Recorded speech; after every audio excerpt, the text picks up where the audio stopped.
Bienvenue sur le podcast des Montessori 7, Montessori à la maison. Je suis Anne-Laure Schneider, formatrice Montessori et maman de 5 enfants instruits en famille. Ma mission, c'est d'aider les parents, les assistantes maternelles, bref, tous ceux que dans notre communauté nous appelons des souricettes, à mettre en pratique la philosophie Montessori chez eux, avec leurs enfants ou les enfants qu'ils gardent. Dans ce podcast, nous parlerons donc de pédagogie Montessori, mais aussi de discipline positive, d'instruction en famille, ce que l'on appelle aussi l'école à la maison, de co-schooling et de bien d'autres choses encore. Alors aujourd'hui, nous avons un épisode un petit peu particulier, puisque j'ai souhaité répondre à toutes vos questions, afin de vous permettre de mieux me connaître, de mieux savoir ce que je fais avec les Montessori 7, comment nous vivons l'instruction en famille, la pédagogie Montessori. Et donc je vous ai demandé sur Facebook et sur Instagram de me poser toutes vos questions.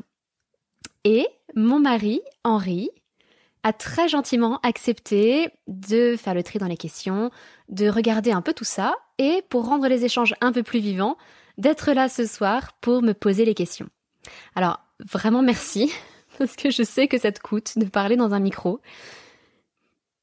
Pour tout vous dire, dans notre couple, il y a un peu la pie bavarde, et puis... l'ours taciturne, ou comment est-ce que tu te définirais ? Oui, disons que tu assures les dialogues. J'assure les dialogues, ok. Ce soir, tu vas quand même les assurer un minimum, puisque tu vas poser les questions. Et donc, voilà, il est tard le soir, les enfants sont couchés, on est tous les deux autour d'une bonne tisane, comme un couple de petits vieux. Et voilà, c'est une soirée romantique, en fait, en couple, non ? Non. Bon. Eh bien, allons-y, chérie. Alors, ce qui m'a paru comme étant les premières questions, hein, ça tourne autour de notre famille elle-même. Hein. Combien as-tu ? Donc, combien avons-nous d'enfants ? Et puis, qu'est-ce qui nous a conduit à avoir une famille qui reste une assez grande famille avec nos 5 enfants. 5 enfants plus 2 chats. Plus de chats. On commence à être 9 à la maison. Alors, donc, nous avons 5 enfants. François qui a 10 ans, Elisabeth qui en a 8, Stanislas qui a 5 ans, Aliénor, une petite fille de 2 ans et demi, et un bébé, Étienne, qui a 6 mois. 6 mois et demi. Nous avons donc 2 chats, comme je le disais, Nono et Alérion. Et alors, je ne peux pas dire qu'on avait prévu d'avoir 5 enfants quand on s'est mariés.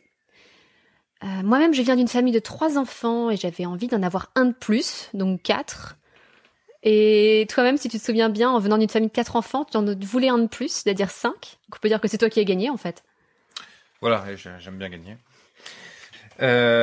Donc voilà pour notre famille. Maintenant, parlons pédagogie, puisque c'est le cœur de ton activité. Alors pourquoi l'IEF et pourquoi Montessori pour l'IEF ? Oui, alors l'IEF, déjà, pour les personnes qui ne sauraient pas ce que c'est instruction en famille. C'est ce qu'on appelle souvent dans le langage courant l'école à la maison, tout bêtement. Alors, est-ce que tu te rappelles, quand nous avons eu notre premier enfant, et puis 2 ans après, nous nous sommes posé la question, évidemment, de l'école dans laquelle nous allions le mettre. Et moi-même, petite fille, j'étais allée dans des classes Montessori, et j'ai fait quasiment toute ma maternelle et mon primaire dans des classes Montessori. On habitait dans la même ville pourtant, mais on n'allait pas à la même école. Et l'école dans laquelle j'allais avait pour tous les niveaux une classe Montessori. C'était des classes multiniveaux. Et j'avais adoré. J'avais vraiment passé un très bon moment. J'en ai gardé un excellent souvenir. Et donc, quand nous avons eu notre aîné et qu'il était temps qu'il aille à l'école, on s'est posé la question d'une école Montessori. Et à l'époque, on habitait à Aix-en-Provence, enfin à Puy-Récart, à côté d'Aix-en-Provence. Et on avait la chance d'avoir une école Montessori juste à côté de notre maison, à 10 minutes de chez nous, et puis à un tarif abordable. Parce qu'il faut le dire, souvent les écoles hors contrat sont chères. Donc François y est allé de 2 ans et demi à 3 ans et demi. Et est-ce que tu te rappelles à quel point il était heureux d'y aller le matin quand on le déposait ? Oui, évidemment. Oui, on sortait de la voiture et il allait en courant pour mettre ses chaussons, rentrer dans la salle de classe. Et il était incroyablement épanoui là-bas. Et à la fin de l'année, il faut dire que tu es militaire. Et à la fin de l'année, nous avons dû quitter Aix-en-Provence pour Toulon. Et là, à Toulon, il n'y avait plus d'école Montessori. Donc, nous avions enfin nous avions, c'était essentiellement moi, puisque toi en tant que militaire, tu travaillais déjà beaucoup, mais j'avais le projet de fonder une école Montessori sur Toulon. C'est là que je me suis formée, c'est là que on a démarré l'instruction en famille le temps de monter cette école. Je pensais me donner 1 ou 2 ans pour finir de la monter. Et sauf qu'entre-temps, on a pris goût à l'IEF, et puis on a appris qu'on allait requitter Toulon, peu de temps après. Donc ça n'avait pas beaucoup de sens de monter une école pour repartir dans la foulée. Et à ce moment-là, on a décidé de continuer en instruction en famille, ça nous convenait bien. On avait trouvé à peu près notre rythme. Et enfant après enfant, on a continué en rajoutant, en élargissant un peu notre salle de classe, notre ambiance Montessori à ces différentes tranches d'âge, puisque maintenant, donc, on a des enfants à la fois dans l'ambiance nido, à la fois dans l'ambiance communauté enfantine, dans l'ambiance maison des enfants, et nos 2 aînés dans l'ambiance école élémentaire Montessori. Donc on a vraiment des enfants dans ce qui correspondrait à toutes les ambiances montessoriennes à l'école. D'accord. Alors là, j'ai une question qui me vient et que je ne comprends pas, mais je pense que tu vas pouvoir expliquer ça, et que si elle est posée, c'est qu'elle fait du sens, qu'elle a du sens pour beaucoup. Est-ce que tu as déjà fait du co-schooling? Ça veut dire que tu ne lis pas mon blog. Le co-schooling, c'est vrai que c'est un terme qui est nouveau pour quelque chose qui se fait depuis toujours, en fait. Certains parents font le choix de compléter les apprentissages de leurs enfants par des activités à la maison. Mais ça s'est toujours fait. Certains parents suivaient attentivement les devoirs de leurs enfants, leur proposaient des activités complémentaires, les emmenaient faire d'autres sorties culturelles, et leur apprenaient des choses à la maison. C'est ce qu'on appelle le co-schooling, où l'école et les parents instruisent tous les deux, enfin donc les parents d'un côté, l'école de l'autre, les enfants. Concrètement, non, nous n'avons jamais fait de co-schooling, puisque la première année, François était en école Montessori, et puis dans un niveau qui aurait correspondu à la toute petite section de maternelle. Donc, est-ce qu'on faisait du co-schooling à l'époque? Non, je pense pas qu'on puisse parler de co-schooling, surtout à cet âge-là. Et ensuite, nous avons directement basculé dans l'IEF, un peu par hasard, mais c'est ce qui nous a plu au final. Donc le co-schooling, ça me paraît une très bonne chose, mais je ne pense pas que ça nous conviendrait, à nous, parce qu'avec 5 enfants, le rythme familial est déjà de fait intense, pour n'importe quelle famille avec 5 enfants. Et si après l'école, on devait faire des séances de travail avec nos 5 enfants, leur proposer des activités supplémentaires, etc., je pense que ce serait compliqué. En tout cas, je ne crois pas que ça nous conviendrait, à nous. Ou alors on ferait du co-schooling avec 1 ou 2 enfants, pour qui on ressentirait particulièrement ce besoin-là. Mais je comprends que ça tente beaucoup de familles, parce que ça paraît moins radical que l'instruction en famille, ça paraît être un bon équilibre. D'accord, donc revenons à l'IEF Montessori.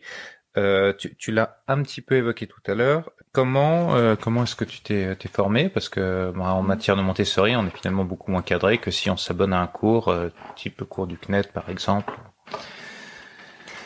Oui, tout à fait. On n'a jamais suivi de cours par correspondance. Il fallait que je m'imprègne de la progression montessorienne, que je sache comment présenter les activités. Et puis, j'ai découvert au fur et à mesure de mes formations que justement l'essentiel n'était pas les activités ni le matériel, mais vraiment la posture de l'adulte, l'attitude de l'éducateur, l'ambiance de travail qu'on instaurait. Alors j'ai commencé par me former à Aix-en-Provence, à côté de... Alors, pour clarifier les choses, l'école dans laquelle notre fils est allé avait quasiment toutes ses éducatrices qui étaient passées par le même centre de formation. Donc c'est là que je me suis formée, j'ai commencé pendant l'été à suivre un premier stage pour pouvoir me lancer dès septembre. Et tout au long de cette première année d'IEF, je me suis formée. Donc ça a duré un certain nombre de week-ends sur l'année où j'allais me former. J'ai enchaîné ensuite pas mal de stages en 3-6 ans et en 6-12 ans dans ce centre de formation qui s'appelle en réalité l'association Aide à la vie, mais que tout le monde connaît sous le nom de La Source Montessori, parce que ça s'appelait La Source Montessori il y a longtemps, avec Yvette Ponce et Catherine Michalski. Elles ont donc été mes premières formatrices, avec Sylvie aussi, donc j'ai oublié le nom de famille malheureusement.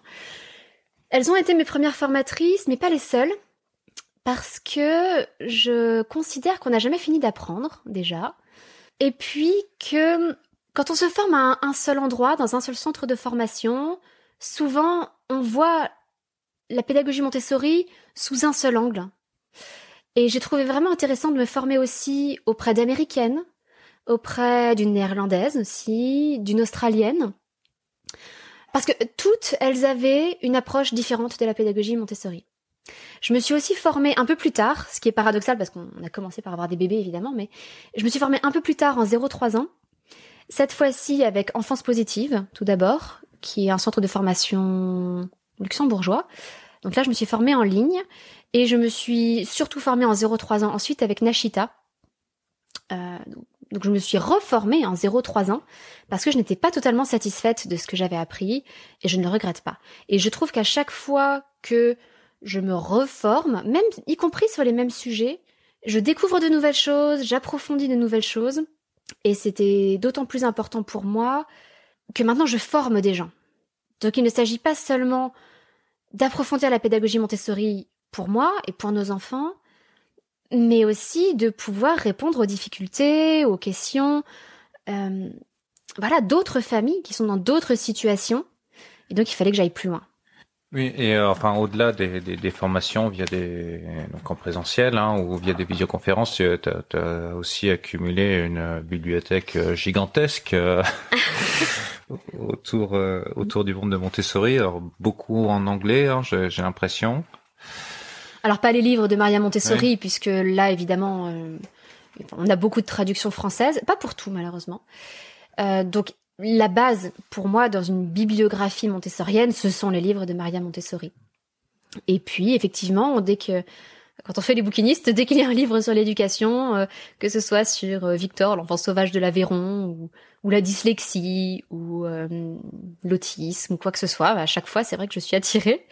Donc, je continue à lire, pas autant que je le voudrais, malheureusement.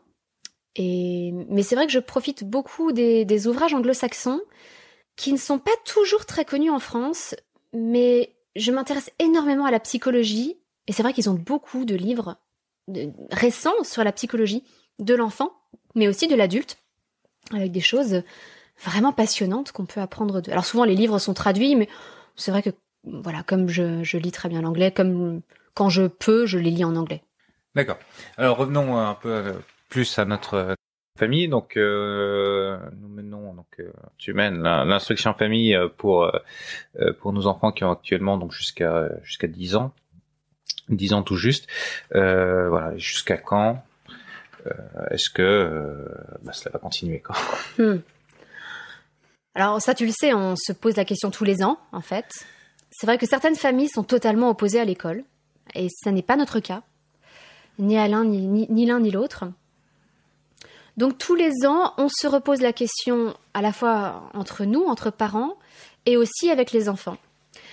Et jusqu'ici, ils n'ont pas envie de retourner à l'école. Enfin, je dis de retourner pour François. Elisabeth, ce serait d'y aller. Ils ont pu goûter à l'école. François et Elisabeth y ont passé chacun une semaine. François y a passé une journée, et en plus une autre année. Pour l'instant, ils préfèrent l'instruction en famille. Alors, on n'en a pas encore reparlé pour l'année prochaine, mais voilà, je ne sais pas ce que tu en penses, mais je n'ai pas l'impression qu'on soit parti pour une rescolarisation l'année prochaine. En revanche, dans 2 ans, c'est vrai que François sera en âge de rentrer au collège. Et là, je pense qu'on se posera doublement la question. Ça fait des années qu'on en parle, d'ailleurs. On se posera doublement la question. Parce que c'est vrai que l'adolescence, c'est un âge où les enfants ont besoin d'être dans des groupes de pairs, de se faire des groupes d'amis en qui ils ont presque plus confiance que leurs parents. C'est normal et c'est naturel. Est-ce que ça ne serait pas le bon moment pour rescolariser au moins François ? Est-ce qu'on le fera dès la 6e ? Est-ce qu'on attendra 1 an ? Je ne sais pas. Ce sont des questions qu'on se posera, évidemment. Ça dépendra aussi de François. Et ça dépendra de ses capacités sociales, je dirais. Est-ce que justement, de son développement social, est-ce qu'il sera prêt ? Est-ce qu'il sera en demande à ce moment-là d'être en relation avec un groupe de pairs principalement, plutôt qu'avec sa famille principalement, même si de toute évidence il a plein d'amis de son âge, etc. Mais tu vois, d'avoir dans la journée la fréquentation principale d'un groupe de pairs ou dans la journée la fréquentation principale de sa famille. Très bien. Dans tous les cas, ce sont des décisions qui se prennent à deux et justement à trois même avec l'enfant. À trois même, avec l'enfant évidemment. Justement, tu as énormément de questions sur le rôle du papa. Sur toi. Entre autres, sur moi. Donc bon, je vais te laisser y répondre en premier. Quelle est ma place en général? Ma place peut-être un petit peu particulière en ce moment, puisque en ces temps de confinement, je reste à la maison. Oui, alors comme je le disais tout à l'heure, donc tu es militaire, nous sommes actuellement en région parisienne, ce qui implique des trajets assez longs. Tu travailles à plein temps et généralement quand tu pars le matin, les enfants sont en train de se lever ou ne sont pas levés et quand tu rentres le soir, ils sont en train de finir de dîner et une demi-heure après, ils sont couchés. Donc c'est vrai qu'en semaine, tu es assez peu présent. Et au niveau de l'instruction en famille, c'est vraiment moi qui la gère. Du coup, nous travaillons tous les matins. En revanche, le week-end, je dirais que les choses s'inversent un peu. C'est-à-dire que tu es très présent pendant les week-ends. Voilà, certains parents sont présents physiquement, mais pas présents à 100% mentalement, ils ne sont pas pleinement disponibles. C'est vrai que le week-end, tu passes énormément de temps avec les enfants, à jouer avec eux. Et puis, au niveau de l'organisation familiale, de la maison, tu fais énormément de choses à la maison. J'ai jamais considéré que j'étais responsable de la maison et que tu m'aidais. J'entends souvent ça, est-ce que ton mari t'aide? Et en fait, non, on ne peut pas dire que tu m'aides. Quand on voit qu'il y a quelque chose à faire, toi ou moi, on le fait. Et puis on s'en sort, au final, tout finit par être fait. Mais par exemple, tu fais énormément de lessive, même si c'est plutôt moi qui gère les courses. Voilà, on a trouvé un équilibre comme ça. Alors je disais qu'au niveau de l'instruction en famille, c'était plutôt moi qui la gérais. Là, je parle de la partie plus formelle. Parce que concrètement, le week-end, on sort. On sortait avant le confinement, beaucoup. On allait se promener dans la nature, on allait voir des musées, on allait visiter des choses. Et là, évidemment, tu avais beaucoup à apprendre aux enfants, beaucoup à leur transmettre. Et puis comme tu es passionné d'histoire, tu leur transmets aussi des choses un peu différentes de ce que moi je peux leur transmettre. Alors je sais pas si tu aurais des choses, toi, puisque tu es le premier concerné, à rajouter. Non, très bien. Reste. La pie a parlé, l'ours se tait. Voilà. Alors voilà pour l'aspect instruction en famille. Maintenant pour je sais plus sur ton activité sur les Montessori 7. Donc qu'est-ce qui t'a conduit à créer le Montessori 7 et donc à poursuivre ça en plus de l'instruction en famille, en plus de toute notre vie familiale, quoi. Alors, comme tu le sais, j'ai toujours travaillé en fait, et j'en ai toujours vraiment ressenti le besoin. Alors au départ, quand on s'est mariés, au début de notre mariage, je faisais une thèse de mathématiques, et donc je m'orientais plutôt vers la recherche et l'enseignement en logique mathématique et informatique. Et puis je me suis aperçue que je trouvais ça intéressant, mais que je n'avais pas envie d'y passer ma vie. À ce moment-là, je crois que j'étais enceinte d'Elisabeth. C'est toujours pendant les grossesses que j'ai développé des nouveaux projets. Je me suis reconvertie dans la traduction. Et donc pendant, que je ne dis pas de bêtises, 6 ans, je crois, j'ai été traductrice. Y compris donc pendant une bonne partie des années où nous faisions l'instruction en famille. Donc je travaillais l'après-midi, le soir, à différents moments. Et il y a, faut pas dire de bêtises, en fin 2016, j'ai créé les Montessori 7. Alors c'est un projet qui me trottait dans la tête depuis longtemps. En fait, depuis une matinée d'hiver, si je ne dis pas de bêtises, à Toulon, où on s'était donné rendez-vous avec 2 autres mamans pour partir en voiture, suivre une des formations de Montessori que je suivais à l'époque. Et je crois qu'il était 6h du matin quand je me suis levée, et j'ai dû allaiter un de nos enfants, partir avec le tire-lait. Enfin bon, c'était pénible, un samedi matin, le seul jour où je pouvais faire la grasse matinée. Et dans la voiture, on a eu cette conversation, et on en a discuté avec les 2 autres mamans, et je leur ai dit, mais quand même, c'est incroyable. Aujourd'hui, on a YouTube, on a des vidéos en ligne. Pourquoi est-ce qu'on doit se déplacer pour aller suivre cette formation? Est-ce qu'on pourrait pas la suivre de chez nous? Et évidemment, à l'époque, j'étais moi-même débutante, je commençais à me former. Mais cette idée m'est restée dans la tête. Et comme plusieurs années après, de nombreuses années après, il n'y avait toujours rien de satisfaisant qui existait en la matière, j'ai décidé de le créer moi-même. Entre-temps, j'avais acquis de l'expérience, et en particulier l'expérience sur la mise en pratique de la pédagogie Montessori à la maison, alors que c'est vrai que la plupart des formations qu'on peut suivre consistent à appliquer la pédagogie Montessori dans des salles de classe, dans des écoles, et ça n'a pas grand-chose à voir. Comme je le disais tout à l'heure, chez nous, on mélange 5 ambiances différentes, donc c'est très très différent. Enfin, 4 ambiances différentes. Et donc ce projet a mûri pendant des années, jusqu'en 2016, où j'ai décidé de complètement arrêter la traduction et de créer les Montessori 7. Et en 2017, j'ai lancé les premières formations en ligne. Et puis voilà, depuis j'ai créé plusieurs formations, j'ai formé des centaines de mamans. Et je continue, mon projet est d'étendre les formations en 3-6 ans, en 6-12, en 0-3 ans, enfin d'avoir un panel de formations complet. Je pense qu'on en a pour des années encore, chérie, je suis désolée, avant que ce soit terminé. Oui, et donc dans ces formations, les enfants participent de façon active, devant et derrière la caméra également. Comment est-ce qu'ils vivent ça c'est un peu, ils ont un certain enthousiasme. Comment est-ce que tu peux nous en parler? Tu as entendu encore il y a 2 jours Elisabeth qui me réclamait de faire des vidéos avec elle, enfin qu'elle puisse tenir la caméra. Et Stan qui est venu me chercher dans mon bureau pour qu'on puisse faire une vidéo ensemble. Alors mes stagiaires le savent bien, dans mes premières formations, j'ai filmé les présentations d'activités Montessori avec François, qui me servait en quelque sorte de cobaye, parce que ça aussi c'est vrai que c'est quelque chose qu'on ne voit pas en formation.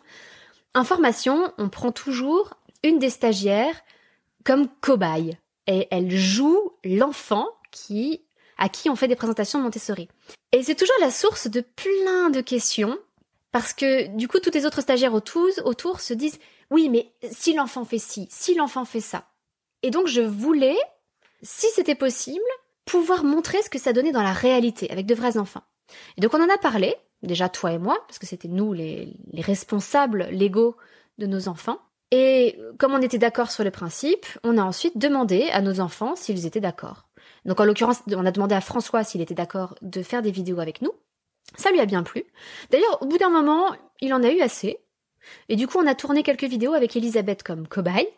Et c'est là, comme tu le dis, que François est passé derrière la caméra. Il avait envie d'apprendre comment on filme, comment on s'arrange pour synchroniser le son et l'image, parce qu'on a un micro-cravate, etc. Donc c'était très enrichissant pour lui. Et puis, un peu plus récemment, c'est Stanislas qui a pris le relais. Donc je tourne des vidéos avec Stanislas. Et Elisabeth a envie maintenant de passer derrière la caméra. Donc je pense que c'est enrichissant pour eux. Apparemment, ils y prennent beaucoup de plaisir. De toute façon, s'ils n'avaient plus envie de le faire, on trouverait un autre moyen. Oui, et puis je dirais même que de toute façon, s'ils n'avaient plus envie de le faire, ça se ressentirait extrêmement vite sur sur les multiples essais qui peuvent être faits pour faire une vidéo, quoi.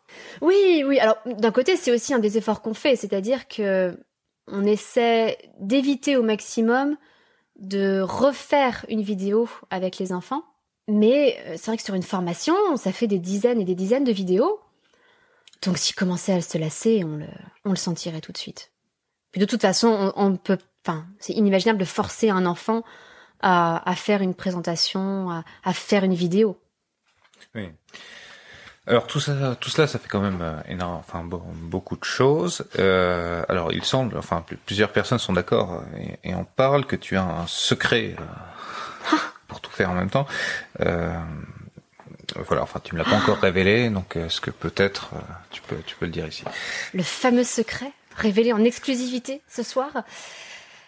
Non, j'ai beau chercher, je suis désolée. J'ai peur qu'il n'y ait pas vraiment de secret. Je suis un petit peu déçu là. Oui, je pense que tu n'es pas le seul. Hein. Moi aussi, je suis déçue. Non, alors, il y a quand même des principes de vie qui font que ça fonctionne, mais il ne faut surtout pas idéaliser ce que je fais ou notre vie. Alors, toi, tu le sais bien, puisque tu le vis au quotidien. Je pense que, forcément, entre les réseaux sociaux, les sites internet, l'image qu'on projette à l'extérieur, les gens peuvent s'imaginer que moi-même, mais plein d'autres blogueuses ou formatrices, etc., mènent des vies absolument parfaites. Alors au niveau de la maison, déjà, je pense que ma grand-mère qui faisait 1 heure de ménage par jour et qui gardait sa maison absolument impeccable se retournerait dans sa tombe si elle voyait notre maison. Donc clairement, je pense que le principe de base, c'est d'abandonner tout perfectionnisme. Il faut choisir ses priorités. Ma priorité n'est pas que nous ayons des vêtements repassés. Ma priorité n'est pas que la maison soit rutilante en permanence. Voilà, on fait certains choix. Certaines familles aussi font le choix de... je ne sais pas, de se nourrir exclusivement de leur potager, de faire très attention à leur alimentation, etc. Nous, notre choix s'est porté surtout sur l'éducation des enfants. Et pour moi, c'est d'ailleurs très similaire. C'est-à-dire que, en tant que parents, on a la responsabilité de prendre soin de nos enfants, de les nourrir physiquement, de les nourrir intellectuellement. Et ces responsabilités-là, on peut les déléguer ou non. À la base, on est censé leur donner des vêtements. Donc autrefois, les parents fabriquaient les vêtements de leurs enfants, les confectionnaient eux-mêmes. Aujourd'hui, certaines familles le font encore. Nous achetons des vêtements tout faits, prêts à porter. Certaines familles font leur pain, font leur yaourt, font qu'est-ce qu'on peut faire d'autre ? Enfin, font tout elles-mêmes, ont des tas de conserves qui sont issues de leur potager, etc. Ça n'est pas notre cas. Nous achetons au supermarché. Et pour moi, pratiquer l'instruction en famille, c'est simplement avoir fait le choix d'assumer cette responsabilité de l'instruction jusqu'au bout, plutôt que de la déléguer à l'école. Et pour moi, c'est totalement comparable au fait de faire son pain, plutôt que d'acheter le pain chez le boulanger. Et chaque famille va avoir des priorités différentes. Donc, pour nous, c'est l'instruction, l'éducation. Mais du coup, évidemment, on passe moins de temps sur d'autres choses. En particulier, oui, le rangement ou même la propreté de la maison. Enfin, elle est relativement propre, mais elle n'est jamais impeccable. Et puis, il y a des périodes dans la vie aussi, des périodes où on s'est plus concentré sur l'instruction en famille. Je dis on parce que souvent tu me pousses aussi à équilibrer ces temps-là. D'autres périodes où je consacre plus de temps au Montessori 7. Voilà, ça fonctionne par période. La dernière chose que j'ajouterais, c'est que je ne suis pas toute seule. Déjà, nous sommes un couple, nous sommes deux. Et ça, je pense que c'est fondamental, vraiment fondamental. Mais derrière, en plus, nous avons de l'aide. C'est quelque chose dont on ne parle pas souvent parce que parfois on a honte de dire qu'on emploie quelqu'un chez soi, on a peur d'être snob, mais on a une femme de ménage qui vient 3 heures par semaine, qui est remarquablement efficace et qui nettoie toute la maison. Et puis on a, alors bon, tout ça c'est habituellement, hein, c'est en dehors des temps de confinement, mais on a habituellement une nounou qui vient 10 heures par semaine et qui entre autres accompagne les enfants à leurs multiples activités, ce qui moi me dégage du temps pour travailler, tout en restant concentré.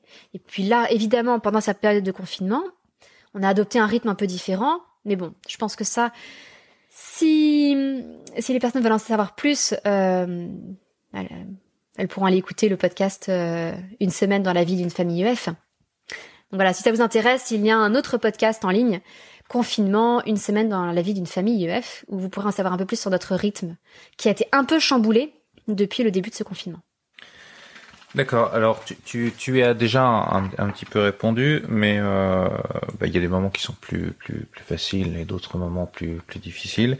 On peut penser, par exemple, les fins de grossesse ou les débuts de naissance, hein, pour ce qui nous est arrivé plus récemment, où effectivement c'est pas forcément évident de mener tout de front et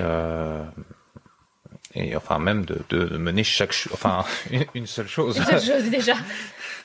déjà de faire une chose, de faire quoi que ce soit, ça devient difficile. Alors c'est vrai que j'ai toujours eu des grossesses, de plus en plus j'ai eu des grossesses pénibles et difficiles où j'étais très malade. Donc c'était des périodes où j'étais ralentie. Heureusement, on a plutôt eu des enfants qui faisaient leur nuit vite et bien, donc j'ai pu davantage récupérer après les naissances. Mais là, je crois qu'il faut être très indulgent envers soi-même et puis relativiser beaucoup de choses.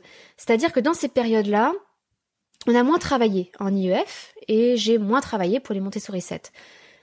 Mais pour l'IEF, il faut bien se dire qu'à l'école, les enfants ont 2 mois de vacances l'été, plus 15 jours toutes les 6 semaines, à peu près. Bon, chez nous, on travaille pendant la plupart des vacances scolaires. Les petites vacances, alors on ne travaille pas pour Noël, mais on travaille pendant les vacances de la Toussaint, on travaille pendant les vacances de Pâques, etc. Et pendant l'été, on ne reste jamais 2 mois sans travailler. Souvent, on part dans nos familles respectives, on part une semaine dans chacune de nos familles, et puis une semaine entre nous. Donc on a 3 semaines de vraies vacances où les enfants ne travaillent pas du tout, ce qui n'empêche pas d'apprendre plein de choses d'ailleurs, hein. Mais le reste des vacances d'été, généralement, on travaille. Donc quand il y a un événement un peu plus difficile à passer, j'ai pas vraiment de scrupule à ralentir le rythme, en fait. Et du coup, on prend nos vacances quand on a des raisons familiales de le faire, plutôt que parce que ce sont les dates imposées par l'État et que ça favorise l'industrie du tourisme. D'accord. Et si on parlait un peu de vie, disons de plus personnelle, de vie sociale, alors tu ne profites pas des sorties d'école Non, mais j'ai 15 sorties d'activité par semaine, donc ça va. Voilà. Enfin, est-ce que tu prends le temps de prendre soin de toi? Comment est-ce que nous prenons le temps pour nous comme couple? Enfin, tous ces aspects-là. Alors, il y a vraiment 3 degrés pour moi. Avant tout, il faut savoir que je suis, comme toi d'ailleurs, hein, plutôt très introvertie. Alors, introvertie ne veut pas forcément dire timide. Ça vous paraîtra peut-être bizarre qu'une introvertie se lance dans un podcast. Mais en fait, introvertie, ça veut dire que on se ressource, toi comme moi d'ailleurs, beaucoup plus facilement dans la solitude ou dans de tout petits groupes. Typiquement, en face à face, on est très bien. Un petit groupe de 3-4, on est très bien. Dans une grande foule, une grande assemblée, c'est pas qu'on ne s'amuse pas, mais c'est épuisant en fait. Moi, j'aime beaucoup aussi les grandes fêtes avec beaucoup de monde, mais j'en ressors épuisée. Du coup, alors, il faudrait surtout pas faire une généralité sur les familles EF. Je pense qu'on est plus renfermé en quelque sorte que d'autres familles EF qui ont tout le temps quelqu'un chez elles ou qui sont tout le temps chez quelqu'un d'autre. On est bien en famille. Et je n'aime pas trop sortir avec trop de monde. Donc au niveau de la vie sociale, j'aime bien qu'on puisse sortir avec un autre couple ou 2 autres couples. On aime beaucoup les jeux de société, donc les soirées jeux de société, ça donne souvent une bonne occasion de sortir. Et puis, au niveau de la vie sociale, j'appelle régulièrement de très bonnes amies. Alors c'est amusant parce que généralement, on ne s'appelle pas souvent, mais on s'appelle toujours très longtemps. Voilà. Et personnellement, ça me convient. Alors je suis consciente que pour beaucoup de gens, ça va paraître très restrictif et que certaines personnes seraient folles de vivre comme je le vis. Mais en fait, pour moi, à la maison, avec déjà 5 enfants, il y a presque trop de monde pour que je puisse complètement me ressourcer. Donc je ne ressens pas le besoin d'avoir une vie sociale trop remplie. En revanche, notre vie de couple, pour moi et pour toi, j'imagine aussi, est quelque chose de fondamental. Tel que je vois les choses, pour moi, le couple est vraiment ce sont vraiment les fondations de la famille. Et c'est la priorité. Donc, on prend souvent des soirées entre nous, où on sort, on va au cinéma, on va au restaurant, où on ne sort pas. Ça s'est arrivé aussi régulièrement, par exemple parce qu'on avait un enfant en bas âge, là encore ces derniers mois, ou en ce moment parce qu'on n'a pas le droit de sortir, qu'on se fasse des soirées en amoureux à la maison. Généralement on passe chez Picard, on passe chez le traiteur asiatique à côté de chez nous, on se fait un petit dîner en amoureux, on sort la porcelaine, on sort l'argenterie, on se fait beau comme si on allait au restaurant, on regarde une comédie romantique, mais ça n'arrive plus, ça, c'est fini, c'était les premières années. Non, on regarde un bon film ensemble, on discute, et on prend du temps pour nous comme ça, et ça c'est vraiment important. Et puis tous les jours on se parle, on prend le temps de se parler. Comme je vous le disais, on aime beaucoup les jeux de société aussi, donc on joue souvent ensemble. Voilà. Et puis pour moi-même, donc c'est le 3e degré, la vie sociale, j'avoue qu'elle est restreinte. Mais c'est ce qui me convient. Notre vie de couple, elle est vraiment importante. Et puis, il y a la façon dont je me ressource moi-même. Alors en temps normal, en dehors de tout confinement, encore une fois, je prends régulièrement une demi-journée ou une journée complète pour moi, où je sors. Alors quand je dis régulièrement, je prends quoi? Souvent une journée par trimestre entière, où je pars toute la journée. Et souvent, je n'ai pas forcément de plan bien défini. Et justement, ce sont des journées où je me laisse totalement guider par mes envies du moment. Par exemple, je me dis, voilà un musée, est-ce que j'ai envie d'y rentrer? Bon, j'y rentre. Où est-ce que j'ai envie d'aller déjeuner? Je vais aller déjeuner là. Voilà. Ce sont des journées pour moi.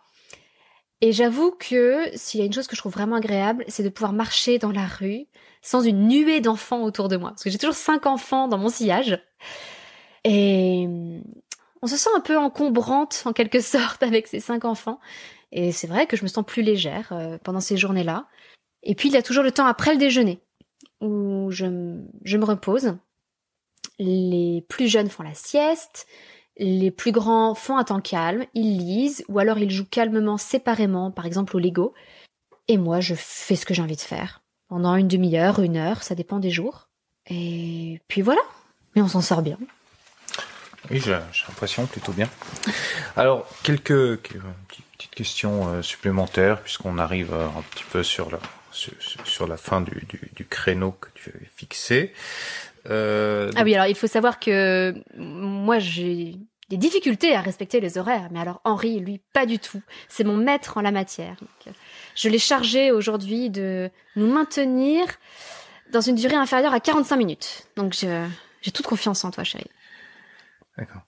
Parlons un petit peu écran, les écrans au quotidien pour toi et les enfants. Pour moi, c'était mentionné pour moi aussi. Oui, tout à fait. Donc, on va commencer par les enfants, ça va être plus rapide. Alors, c'est vrai qu'on a toujours limité les écrans autant que possible. Maintenant, je pense que toutes les familles qui ont 2, 3, 4 enfants adaptent rapidement leurs règles vis-à-vis des écrans. Et autant on était extrêmement rigoureux sur l'âge auquel les enfants commençaient à regarder la télé avec les aînés, autant on l'a moins été avec les derniers, il faut l'avouer. Alors malgré tout, on limite quand même beaucoup les écrans et je pense que c'est quelque chose d'indispensable. Parce que très vite, les enfants deviennent vraiment accros aux écrans, il n'y a pas à dire. Donc à l'heure actuelle, nos enfants regardent avec nous le mardi soir, 3/4 d'heure, voire 1 heure de film. Alors quand je dis qu'ils regardent la télé, en fait techniquement ils ne regardent jamais la télé. Puisqu'ils regardent ou bien des DVD, ou bien des films sur Netflix. Voilà, c'est tout en fait. Et donc le mardi soir, on regarde quelque chose en famille. Donc on cherche un film familial. Et on est là, à côté, pour débriefer avec eux. Alors, certes, il y a Aliénor, qui a 2 ans et demi, qui regarde avec nous, souvent. Mais heureusement, comme tous les mardis soirs, on fait un apéro dînatoire en même temps, la plupart du temps, elle est quand même plus intéressée par les saucisses cocktail ou les morceaux de concombre qu'elle trempe, elle a fait quoi, dans le houmous et dans le tarama le même jour, que par le film lui-même. Donc en général, elle est relativement peu attirée par les écrans. Les aînés, on les introduit progressivement au monde des écrans, aussi à travers l'ordinateur. Ils apprennent la programmation informatique. Ils suivent des tutoriels de dessin aussi sur YouTube. Et on regarde des documentaires parfois sur YouTube aussi. Voilà. Et puis, il arrive que dans la semaine, ils regardent un bout de film une 2e fois. Mais au maximum, ils regardent un film 2 fois dans la semaine. Et je pense que c'est un bon équilibre. Parce que du coup, ils ne nous réclament jamais de regarder un film. Ce qui, pour moi, est un bon critère pour dire qu'ils ne sont pas accros. Et moi, c'est ça? Et voilà, c'est ça, c'était le... Et moi, est-ce que je suis accro? Bon, il faut quand même avouer que une bonne partie du temps que je passe devant les écrans est liée à mon travail, puisqu'en faisant des formations en ligne, de fait, je dois passer beaucoup de temps devant un ordinateur. Et puis, pour faire connaître les Montessori 7, pour faire connaître mon travail, je suis présente sur un certain nombre de réseaux sociaux, sur Facebook, sur Instagram, sur pas mal de choses. Et ça peut être difficile, parfois. Je dirais que je fonctionne par vague. Il va y avoir des périodes où je sens que je vais passer trop de temps sur les écrans, surtout sur mon téléphone. Et puis d'autres moments où je vais totalement prendre du recul, être beaucoup moins présente. D'ailleurs, ça se voit sur la page des Montessori 7, la page Facebook. Il y a des périodes où je publie tous les jours et où je réponds aux commentaires très rapidement. Et puis d'autres périodes où je ne publie rien pendant 3 semaines. Parce que ce n'est pas là qu'est l'essentiel de mon travail. L'essentiel de mon travail, il est avec mes stagiaires. Et donc, quand je réduis le temps d'écran, je le réduis sur les réseaux sociaux, je le réduis sur des choses comme ça. Mais c'est vrai que c'est difficile. Je trouve que c'est difficile de leur montrer l'exemple parce que, voilà, nous-mêmes, on a grandi avec les ordinateurs, on a grandi avec les débuts d'Internet. Et voilà, on a autant de risques que les enfants de devenir accros. D'accord. Puis, dernière petite question. Est-ce que petite, je ne sais pas encore en fait. Est-ce que tu te permets des écarts à la pédagogie Montessori? Ah. Alors globalement, je suis plutôt une puriste, c'est-à-dire que je n'aime pas trop mélanger trop de pédagogie. Je trouve qu'il faut avoir une base pédagogique unique, et ensuite on peut intégrer 2 ou 3 choses autour de ça. On a quelques apports d'autres pédagogies dans notre salle de classe, c'est comme ça qu'on appelle la pièce où on travaille. Par exemple, nos plus grands ont des livres des siècles, ce qui vient de la pédagogie Charlotte Mason. On a aussi un Spielgaben qui vient de la pédagogie Froebel, enfin déjà les jardins d'enfants créés par Froebel. Le Spielgaben était prévu au départ pour que nos plus jeunes puissent s'occuper de façon un peu plus indépendante, en faisant du jeu libre, pendant que je me concentrais sur les plus grands. Est-ce qu'on a d'autres... très récemment, pour nos derniers, j'ai un peu craqué sur des loose parts, qui sont issus de la pédagogie Reggio. Mais c'est plus pour le plaisir d'avoir de jolis objets dans notre salle de classe. D'ailleurs, souvent, on les sort pas dans la salle de classe, on les sort en dehors. Les loose parts, ce sont des petits objets... Comment expliquer ça? Loose parts, ça veut dire pièces détachées, littéralement en anglais. Ce sont plein de petits objets. Donc, on a des petits objets en bois, en forme de flamme, en forme de gouttelettes, en forme de champignons, de tout un tas de choses. Ce sont plein de petites pièces comme ça. Mais je dirais que c'est superflu, c'est vraiment pour le plaisir esthétique. Donc globalement, je pense qu'on est plutôt puriste, mais voilà, sans être fermé aux bonnes idées des autres pédagogies. Mais je pense que ça vient dans un second temps. Je pense qu'il faut d'abord avoir une bonne base dans une pédagogie, et ensuite s'ouvrir à d'autres choses. Alors que souvent, la tendance de beaucoup de familles EF est de se dire « je vais prendre le meilleur de tout ». Et en fait, quand on prend le meilleur de tout, on aboutit à un gloubi-boulga qui ne ressemble plus à grand-chose. Et on a quelque chose qui est moins bon que si on s'était contenté de suivre une pédagogie intégralement. Et je pense que c'est seulement quand on maîtrise cette pédagogie qu'alors on peut s'ouvrir à d'autres choses par de petits apports ponctuels. D'accord, eh bien, écoute, je pense que nous allons pouvoir en rester là et rentrer dans le... Cadeau de 45 minutes. Dans les créneaux impartis, hein. Il faudra rajouter le générique. Peut-être 2-3 petites coupures au milieu. Et non, merci infiniment chérie d'avoir pris la parole devant un micro. Je sais que ça n'est pas ce que tu préfères. Mais quand je vois le nombre de questions qui portaient sur, tu m'as dit le rôle du papa, sur ton rôle à toi, je pense que tout le monde appréciera que tu aies pu être avec nous ce soir. Et puis, je ne sais pas, peut-être qu'on recommencera dans 1 an ou 2, si on a d'autres questions. Tu ne fais pas de promesses, c'est ça?